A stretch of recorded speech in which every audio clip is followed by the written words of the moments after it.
निर्दूतिकलिलात्मने सालोकानां त्रिलोकानां यद विद्या दर्पणायते। पंच परमेश्वरी भगवान की 1008 श्री कुंतुनाथ भगवान की, आचार्य श्री समंतभद्र भगवान की, आचार्य श्री आदि सागर महाराज की, आचार्य श्री महावीर कीर्ति महाराज की, आचार्य श्री विमल सागर महाराज की, आचार्य श्री तपस्मार्ट सरस्वती सागर महाराज की, आचार्य पूरा सुंदर सागर महाराज की, अहिंसा में विश्व धर्म की, जिनवाणी माता की,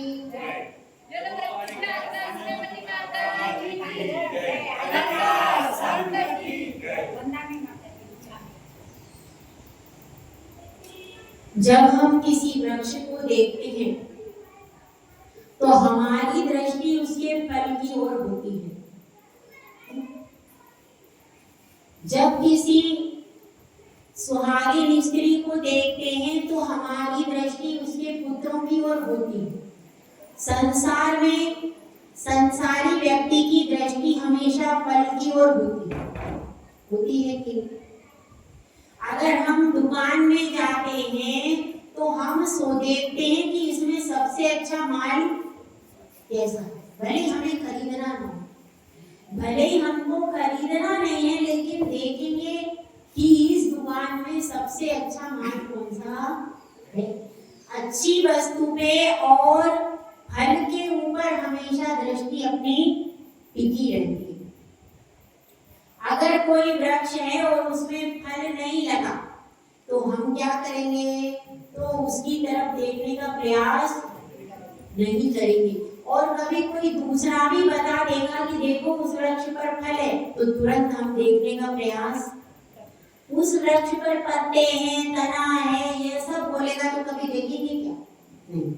लेकिन जैसे ही वो कह देगा कि देखो इस पे कितना अच्छा फल लगा, तुरंत उस फल पर दृष्टि जाती है।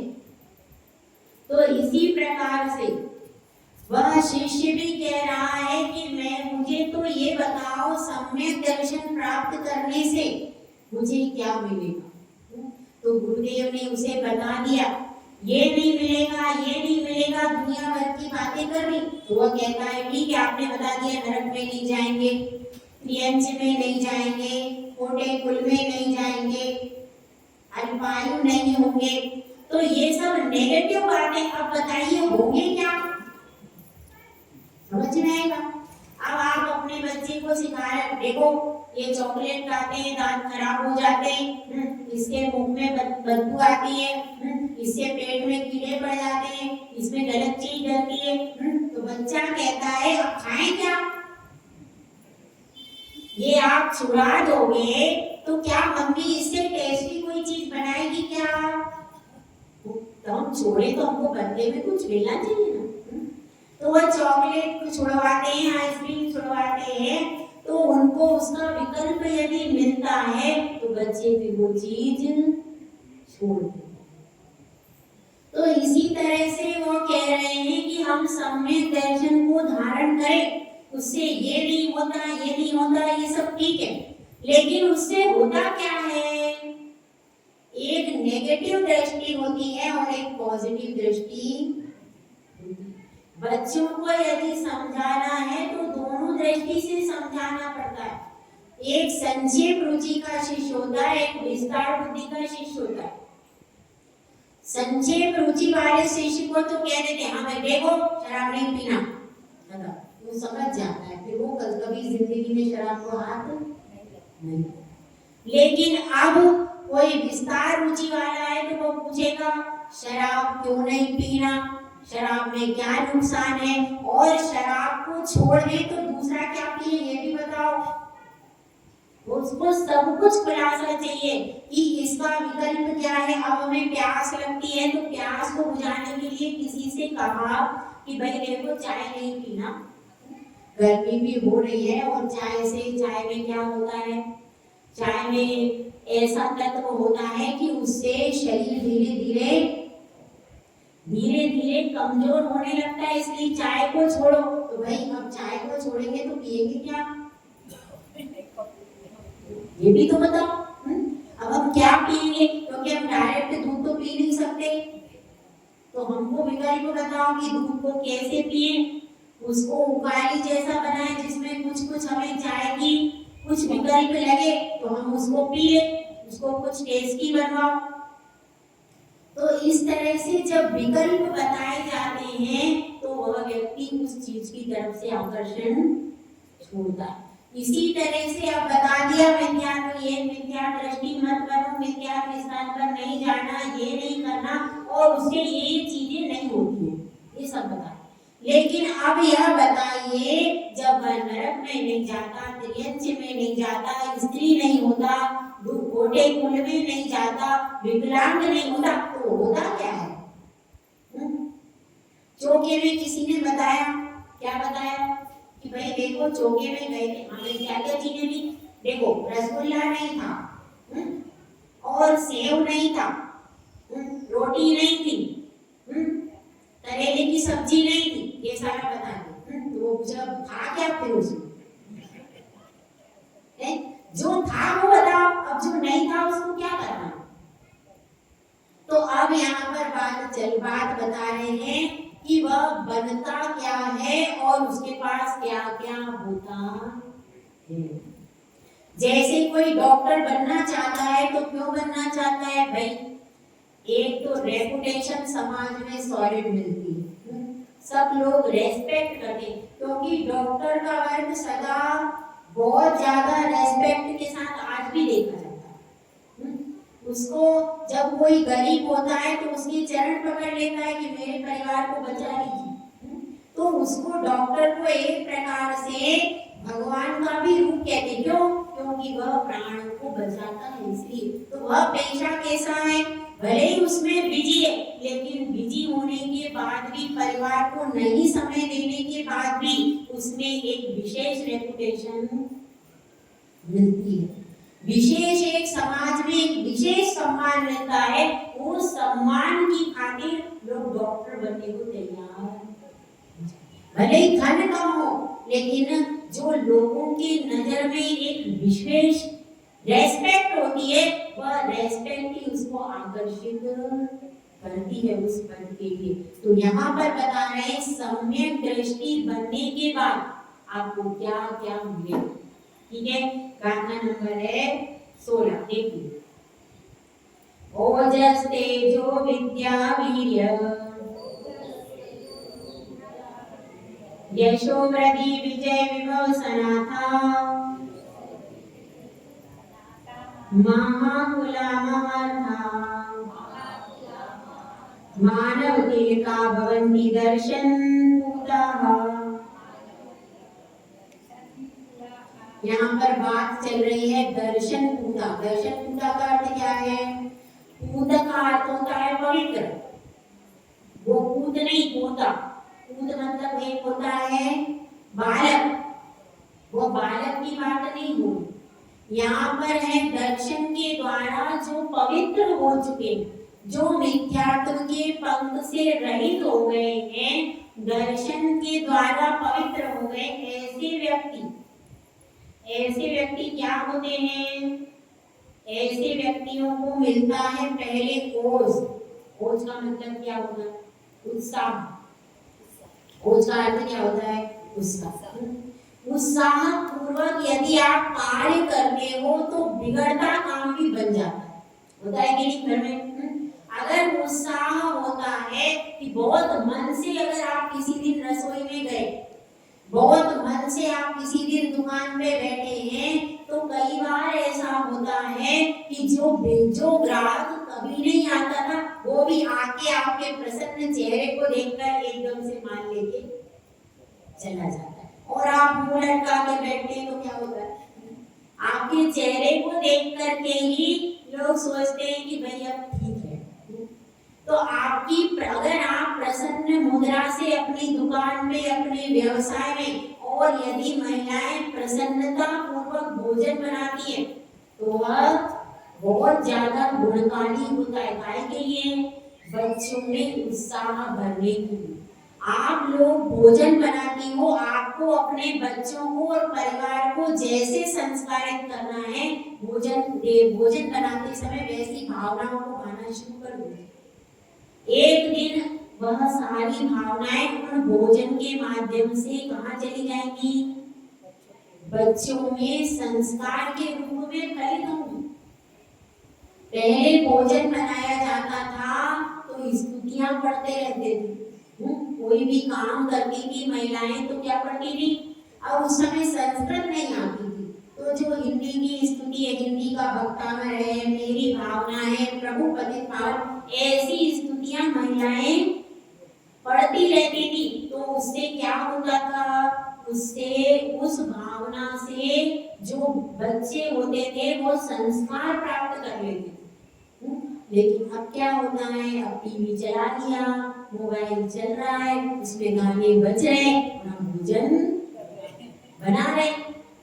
अब क्या होता है? इसलिए जो संस्कार पढ़ने चाहिए वो संस्कार पढ़ते नहीं। तो ओज का अर्थ होता है उत्साह। उसका मतलब उत्साह का अर्थ है किसी भी कार्य को करने में मन एकदम खुश होना, मन से करना। करते हैं ना, जैसे राखी बनाई सबने बहुत मन से बनाई, ये लड्डू सजाया तो बहुत मन से सजाया कि नहीं? तो वह मन से सजाने के कारण वह एकदम इतना अच्छा हो गया कि जो आ रहा है उसकी तारीफ करते जाओ। भले ही लोग छोटा बनाए, लेकिन छोटा भी इतना व्यवस्थित और इतना अच्छा कि आप उसको किसी दूसरे से तुलना भी नहीं कर सकते। तो ऐसा कैसे बना? सबको धर्म के प्रति उत्साह। हम भी रक्षाबंधन में प्रतियोगिता में भाग लेंगे, सबके मन में उत्साह इतना ज्यादा था कि जो कला है वह कला दुगनी शोभा को प्राप्त हो गई। तो क्या होता है? तो यहाँ पर धर्म के क्षेत्र में वो ओजवान होता है। ओजवान का अर्थ क्या होता है? उत्साह। धार्मिक क्षेत्रों में वह कैसा होता है? उत्साह को करने वाला। ऐसा नहीं अरे मंदिर जाना, अरे क्या है चले जाएंगे, ऐसा नहीं। पूजा करना है कर लेंगे, क्या है वहां चले जाते हैं, घर में क्या है कोई काम नहीं है, बहू लड़ती रहती है तो मंदिर में ही चले जाते हैं। अब घर में बैठे तो बहू लड़ती है क्योंकि तुम टोकती हो, इसको ऐसे रखो, इसमें ये डालो, इसमें ये बनाओ, तो बहू तो तुम टोकती हो, तो बहू कहती है अम्मा तुम जाओ ना मंदिर में। ऐसा होता है। तो अब घर वाले परिवार वाले बेटी भी बनाती है तो अपन टोकते रहते हैं, तो बेटी कहती है अम्मा तुम जाओ ना घर में, अम्मा तुम जाओ। तो अब क्या होता है? तो क्या होता है? इस तरह से हमको क्या कर दिया जाता है? बाहर निकाल दिया जाता है। तो आपको बाहर निकाल दे आपके परिवार वाले, उसके पहले आकर के दीक्षा ले लेना। अपने सम्मान को खोना अच्छा नहीं। तो ओज का अर्थ होता है उत्साह। उसके बाद बताया है तेज। तेज मतलब कांति। यहाँ पर बात किसकी चल रही है एक बार आपको बता दें। जो सम्यक दृष्टि जीव देह पर्याय में जाता है, यहाँ पर उसकी बात चल रही है। तो ओज मतलब उसको धार्मिक, जब वह सम्यक दृष्टि कहाँ जाता है? देव गति में, तो वह कहाँ पर लेट जाता है? उपास शैया पर उसका जन्म हो जाता है। जैसे ही जन्म होता है वैसे ही सारे देवगण, क्योंकि वो क्या बनता है? स्वामी बनता है। तो सारे दूसरे जो देवगण है वे आकर के कहते हैं हे नाथ आप उठ करके स्नान कीजिए और भगवान की पूजन कीजिए। तो वह उठता है, अपना स्नान करता है, शुद्ध वस्त्र पहनता है और फिर भगवान के दर्शन और पूजन करता है बड़े उत्साह से। क्यों कि अरे मैं किस गति में था, कहाँ पर था और आज इतनी बड़े महल में आ गया हूँ, इतनी बढ़िया जहाँ पर रत्नों की सब चीजें ऐसे महान, और वहां पर जहाँ पर रत्नों की चीजें, वहाँ भगवान कितने सुंदर होंगे। उस भगवान की उपमाएं नहीं हो सकती, इतने सुंदर वो रत्नमयी प्रतिमाएं। उन प्रतिमाओं को देख करके वह समझता है कि आज मेरे नेत्र धन्य। ऐसी तो वह उसको बहुत उत्साह होता है जब वह भगवान को देखता है, अभिषेक करता है, पूजन करता है, तो उसको मन में उत्साह और ज्यादा बढ़ जाता है। जिसकी सम्यक दृष्टि जीव को। नहीं आप भी कहीं पर नई नई प्रतिमाएं देखते हो, किसी क्षेत्र पे जाते हो कितना अच्छा लगता है, जो उत्साह होता है वो मन का और ज्यादा, तो उसका भी एकदम से उत्साह बढ़ जाता है। दूसरे क्या होता है, जो सामान्य होते हैं उन देवों से सम्यक दृष्टि जीव जो साधना करके यहाँ से जाता है समाधि मरण करके, उसका तेज ज्यादा, उसके आभूषणों की कांति बहुत होती, उसके शरीर में ही इतनी प्रभा निकलती है कि वो दूसरों के शरीर की प्रभा को तिरस्कृत कर देती, इतना उसका शरीर ओजस्वी होता। ओजस्वी और तेजस्वी, ओज मतलब उत्साह और तेज मतलब कांति से युक्त रहते हैं, उसके आभूषण भी और वह स्वयं भी। उसके बाद विद्या, विद्या का अर्थ क्या है, विद्या का अर्थ है वह ज्ञान से भी विभूषित रहता है, अविवेकी नहीं होता।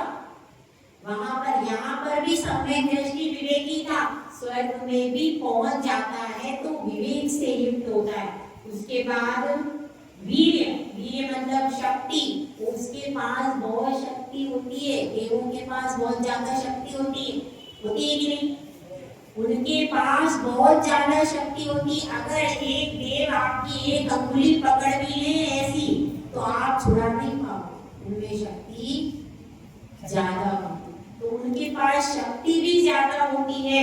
और फिर जब वो सम्यक दर्शन के प्रभाव से उसमें और ज्यादा शक्ति होती है। उसके बाद क्या होता है, यश, सारे जो देवी देवता हैं वो आकर के उसकी यश कीर्ति करते हैं, यश गान करते हैं और उसकी यश पताका फहराती है, तो यश भी बढ़ता है।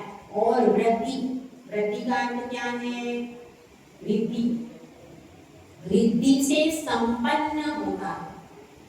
किससे संपन्न होता है, रिद्धियों से संपन्न होता है। और वृद्धि का अर्थ ऐश्वर्य भी दिया जाता है, तो वह बहुत सारे धन से, वैभव से, रत्नों से संपन्न होता है। और विजय ऐसा होता है, वह कभी हारता नहीं है, किसी भी परिस्थिति में हमेशा विजयी होता है। और सनाथा, अपने परिकर से युक्त होता है, कभी भी ऐसा नहीं होता कि वो अनाथ हो जाए, वह अपने पूरे परिकर से युक्त होता है। और उसके जितने भी सेवक होते उसकी आज्ञा में चलने वाले होते। अब तो आप कहोगे इधर जाओ तो वो यहीं जाए, इधर जाए, ऐसा नहीं होता वहां पर स्वर्ग में। वहां पर तो जो ऑर्डर देता है सब उसके हिसाब से ही चलते हैं। और महाकुल कैसे होते हैं, महान कुल में उत्पन्न होते। यहाँ पर बात चल रही है किसकी, जो सम्यक दृष्टि देव आदि मनुष्य पर्याय में जन्म लेते उनकी बात चल रही है यहाँ पर, ठीक है। मनुष्य पर्याय में जो जन्म लेंगे उनकी बात है कि मनुष्य पर्याय में आकर के वो ओज से युक्त होंगे, धर्म के प्रति उत्साह से युक्त होंगे, शरीर में उनकी अन्य लोगों की अपेक्षा से क्या होगा, तेज होगा। और विद्या से युक्त होंगे, शक्ति से युक्त होंगे, यश से युक्त होंगे और ऐश्वर्य से युक्त होंगे। और कभी भी पराजित नहीं होंगे, परिवार से सहित होंगे। और महाकुला, महान कुल में उनका जन्म होगा। और महार्था यानी बहुत सारे धन वैभव से युक्त होंगे। मानव तिलका, सभी मनुष्यों में अग्रणी होंगे।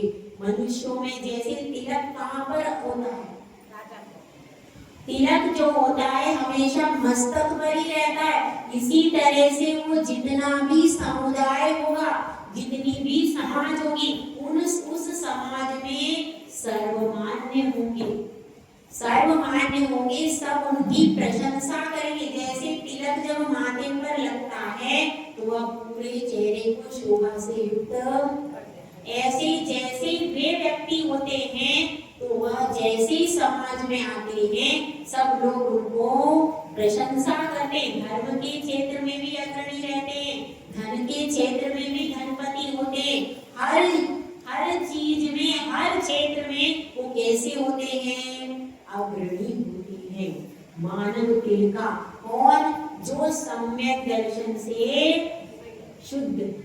तो अब एक बार पुनः समझ लें, इसमें किसकी बात चल रही है?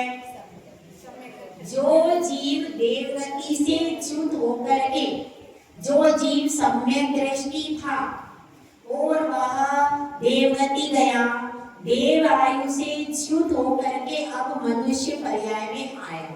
समझ में आएगा? उसकी यहाँ पर बात चल रही है कि वह धर्म के प्रति विशिष्ट उत्साह वाला, कांति से युक्त, ज्ञान से युक्त, शक्ति से युक्त, यश और ऐश्वर्य से युक्त और अपराजित होता है, और परिकर से युक्त, महान कुल में और बहुत महान प्रयोजन को लेकर, अर्थ का अर्थ प्रयोजन भी लगा सकते, तो बहुत महान प्रयोजन को लेकर के वह कार्य करता है और पूरे मनुष्य समाज में तिलक की तरह शोभता।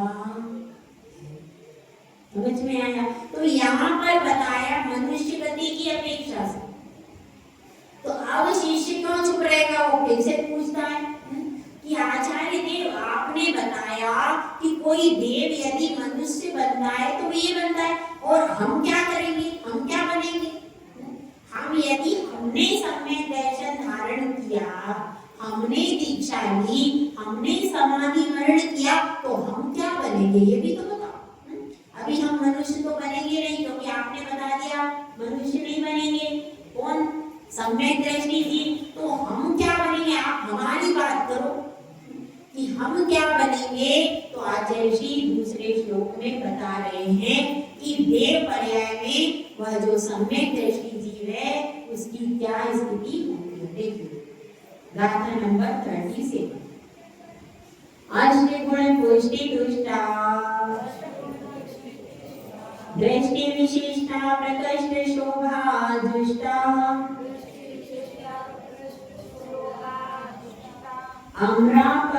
अम्रापस्तरसां परिषदि चिरं भ्रमन्ते जिनेन्द्र भक्ताः स्वर्गे।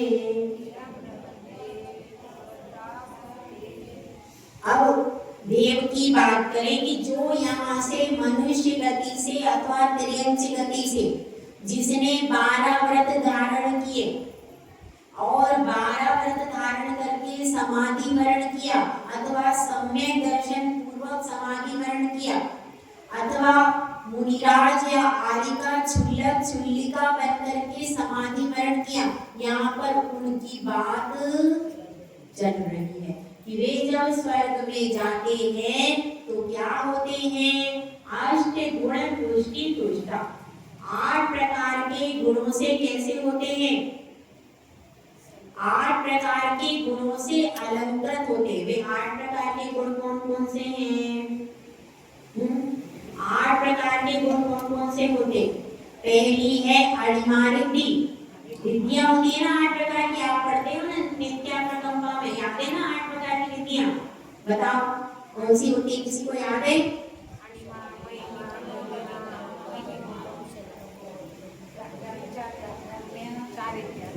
चार नहीं होती। चलो सुनो, अणिमा किसको कहते हैं? 8 प्रकार की रिद्धियां होती है। पहली रिद्धि का नाम क्या है? अणिमा। अणिमा का अर्थ क्या होता है? लघु से लघु शरीर बना लेना, उसको क्या कहते हैं? छोटे से छोटा। अब देव है तो ये छोटा सा छिद्र है ना, इसी के अंदर से निकलते हैं। देव की क्या विशेषता होती है? वह चाहे तो अपना अणु के बराबर शरीर बना सकते, इतना छोटा। इस रिद्धि को क्या कहते हैं? अणिमा रिद्धि, जिसमें अणु के बराबर छोटा शरीर बनाया जा सकता है। वह रिद्धि कौन सी हो गई? अणिमा रिद्धि। तो देव चाहे तो अपना छोटे से छोटा शरीर बना सकते हैं। जैसे एक छिद्र है छोटा सा, उसी छिद्र में से निकल जाएंगे। उसके बाद दूसरी रिद्धि है महिमा। महिमा मतलब क्या? बड़े से बड़ा। अगर कोई सुमेरु पर्वत है तो सुमेरु पर्वत के बराबर 1 लाख योजन का है सुमेरु पर्वत। 1,40,000 योजन, 40 योजन की चूलिका है। तो 1,00,000 योजन प्रमाणवी वह शरीर को इतना बड़ा बना सकते हैं। ये उस रिद्धि में बात होती है। महिमा मतलब बड़े से बड़ा शरीर बना सकते हैं। दूसरा और आगे क्या बताया, लघिमा। लघिमा मतलब हल्के से हल्का शरीर, रुई के बराबर हल्का शरीर वो बना सकता है। समझ में आई बात? लघिमा का अर्थ क्या है? हल्का शरीर। इसमें क्या हो जाता है, भारी शरीर होता है तो उसको भी हल्का बना लेता है, बिल्कुल हल्का कर लेता है, इसको कहते हैं लघिमा। और प्राकाम्य रिद्धि कैसी होती है? प्राकाम्य रिद्धि ऐसी होती है कि जल पर ऐसे गमन करते जैसे पृथ्वी पर चल रहे। जल जो है उस पर गमन करते, पर कैसे? जैसे पृथ्वी पर गमन करके आप चले जाते हो, वैसे वो देवतागण इस पर गमन करते हैं, जल पर गमन करते हैं। ये रिद्धियां किसको होती? मुनिराजों को भी होती है। अकेले देवताओं को ही नहीं होती, मुनिराजों को भी होती है। तो अब क्या बात हुई? प्राकाम्य। प्राकाम्य का अर्थ क्या हो जाता है? जल के ऊपर पृथ्वी की तरह गमन कर लेना। जिस तरह से हम पृथ्वी पर चलते हैं वैसे जल पर चल लेना, ये हो गई प्राकाम्य। और प्राप्ति क्या होती है? प्राप्ति का अर्थ होता है जो सुमेरु पर्वत के जिम्मे में है और पंचमेरु के जिम्मे में है, यहीं से अपने स्थान से बैठे बैठे वहां स्पर्श करके आ जाना, इसको कहते हैं प्राप्ति। समझ में आया? अपने स्थान पर ही रह करके प्राप्ति कर लेना, वहां पर जाकर के उसको स्पर्श करके आ जाना। दूरस्थ मेरु, दूरस्थ जो पदार्थ हैं उनको प्राप्त कर लेना, पास में प्राप्त कर लेना, उनको स्पर्श कर लेना, यह क्या है? प्राप्ति रिद्धि। और कौन सी होती? ईशत्व। ईशत्व मतलब सबका स्वामी बना रहता है। सब लोग जहाँ वो रहता है सब लोग उसके लिए कैसे रहते हैं? सेवक के समान उसकी सेवा करते हैं, उसको सबका प्रभुत्व बना करके काम करता है, तो ईशत्व हो गया। उसके बाद क्या है? वशीत्व। वशीत्व क्या होता है? वशीकरण सब जानते हैं। वशीकरण, तो उसको वशीकरण करने के लिए मंत्र की जाप नहीं करना पड़ती। जैसे ही वो जाता है सभा में सब लोग वशीभूत हो जाते हैं, उसके रूप को देख करके, उसके गुण को देख करके। जैसे ही वो बोलना शुरू करते हैं सब लोग हाँ हाँ करने लगते हैं अपने आप। इस प्रभाव से, सम्यक दर्शन के प्रभाव से वशित्व हो जाता है, ऐसा कि वो सब लोग उसके वश में हो जाते। इसी तरह से मुनिराजों को भी ये रिद्धियां हो जाती, अपने आप हो जाती। वो उसके लिए कोई पुरुषार्थ नहीं करते, लेकिन उनकी साधना की, तपस्या की विशुद्धि से ये सारी विद्याएं उनको भी हो जाती। लेकिन यहाँ पर बात चल रही है देवताओं की, तो जो सम्यक दृष्टि जीव होता है वह जैसे ही सभा में जाता है वह थोड़ा भी बोल देता है तो उससे सब लोग वशीभूत हो जाते हैं। और क्या है? काम रूपित्व। इसमें क्या होता है? काम, सकाम रूपित्व अपन पढ़ते हैं ना, इसमें पूजा में विद्या प्रकंपा में आता है सकाम रूपित्व वशित्वमेशम। तो सकाम रूपित्व का अर्थ क्या है? वह मन चाहे रूप बना सकता है, कितने भी चाहे। अब यदि 170 पंच कल्याण हो रहे, 170 हो सकते हैं कि नहीं? पंच कल्याण हो सकते हैं, अधिक से अधिक 170 हो सकते हैं। तो वह इंद्र 170 रूप बना लेता है उन पंच कल्याण। अजितनाथ भगवान के समय पे 170 हुए ना तीर्थंकर, तो उनके 170 पंच कल्याण होंगे। तो उसमें सोदामेंद्र कितने होंगे? सोदामेंद्र तो एक ही है, उसने अपने 170 रूप बना लिए। और एक रूप कहाँ है? उसकी मूल जगह पे। तो इतने सारे, और ये 170 से भी अधिक बना सकता है वो, उसमें इतनी कैपेबिलिटी। तो सकाम रूप में तो मतलब जिसका चाहे उसका रूप बना सकते, मन चाहा रूप बना सकते। एक शरीर के दो तो बन ही सकते हैं, सोदर जैसा है वो तो अपने 170 रूप बना ही सकता है। इसके अलावा यदि वो चाहे कि मैं कन्या का रूप बना लूं तो कन्या का बना लेंगे, वो चाहेंगे किसी शूरवीर का बना लूं तो शूरवीर का बना लेंगे। अब इंद्र गया था ना बटुक ब्राह्मण का रूप धर के इसके पास, गौतम गर्दन के पास, तो ऐसे वो चाहे तो बिल्कुल जैसा रूप चाहे वैसा रूप बना सकते, मन चाहा रूप बना लेते हैं। तो ये कौन सी हो गई? 8वीं विधि। 8 विधि के नाम याद हो गए भाई? बताओ, पहली कौन सी है? अणिमा, दूसरी महिमा, तीसरी कौन सी? गरिमा। गरिमा विधि है, गरिमा छूट गई। अणिमा, महिमा, गरिमा। गरिमा मतलब बड़े से बड़ा शरीर बना लेता है गरिमा के माध्यम से। गरिमा मतलब बड़ा शरीर, तो गरिमा मतलब बड़ा शरीर और लघिमा मतलब हल्का शरीर। गरिमा का अर्थ भारी शरीर भी होता है, तो गरिमा मतलब भारी से भारी शरीर वह बना लेता है, और लघिमा मतलब हल्के से हल्का शरीर बना लेता है। इसके बाद क्या है?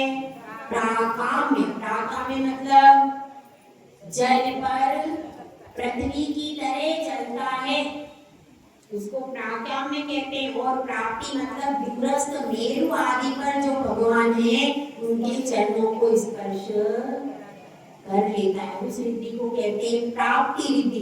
कितनी हो गई? अणिमा, महिमा, लघिमा, गरिमा, प्राकाम्य और प्राप्ति। उसके बाद एक ईशत्व, वशित्व और काम रूपित। ईशत्व मतलब सबका स्वामी बन के रहता है, और वशित्व मतलब सब उसके वश में हो जाते हैं। जैसे ही वो बैठता है सभा में जाके और कुछ थोड़ा सा मुस्कुरा भी देता है, सब लोग उसके वशित्व में हो जाते हैं। और काम रूपित तो मतलब मन चाहा रूप बना सकता है, जैसा रूप चाहे, जिसका रूप धरना चाहे उसका रूप वह धर सकता है। ये सब गुण किससे होते हैं? सम्यक दर्शन के प्रभाव से ये सारे गुणों की प्राप्ति होती है। मतलब इहलोक में भी सुख है और परलोक में भी सुख ही सुख है। कितना विषय भोगों का सुख चाहिए, कितना चाहिए? जो सम्यक दृष्टि सुख को भोगता है वो मिथ्या दृष्टि 3 काल में भी भोग ही नहीं सकता। भोग सकता है क्या? नहीं, कभी भी नहीं। देख लो आप, उत्कृष्ट क्वालिटी यही नजर आ रही है चीजों, लग रही है कि नहीं?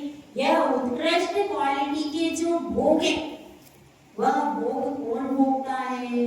सम्यक दृष्टि। और उसमें भी सबसे उत्कृष्ट भोग कौन भोगता है? तीर्थंकर।